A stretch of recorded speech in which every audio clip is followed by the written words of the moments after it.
Guys ফড়িংকে পোষ মানিয়ে ফেললাম, দেখুন ভিডিওটি খুব মজা লাগবে। উড়ে যাবে না? না, এটা আমার পোষা। পোষা পাখি? হ্যাঁ, এটা উড়ে যাবে না। উড়ে যাবে না এখন? না, উড়বে কেন? এটা তোমার পোষা। কতদিন ধরে পোষো? অনেক দিন ধরে পুষতেছি। ফড়িংকেও বাধ্য করা যায়, কিন্তু দুষ্টু লোকদেরকে বাধ্য করা যায় না, কখনোই না।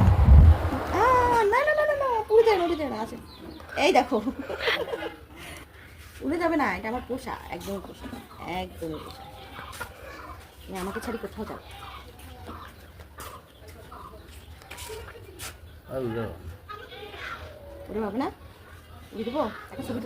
লুসানের বাবা বিশ্বাসই করতেছিল না যে আমি ওটাকে পোষ মানাইছি, তো আসে বলতেছিল যে ও উঠতে পারে না, ওই জন্য বসে আছে।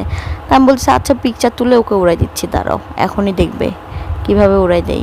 একদম আমার পোষ মানা ফড়িং। তারপর ফড়িং সোনাকে বললাম যে যাও এখন তুমি উড়ে যাও প্রকৃতিতে। তারপর এই দেখুন একটা ফু দিয়ে দিলাম আদর করে, আর উড়ে চলে গেল। এমন সুন্দর সুন্দর এবং আকর্ষণীয় ভিডিও দেখতে আমার পেজটিকে ফলো দিয়ে রাখবেন। আল্লাহ হাফেজ।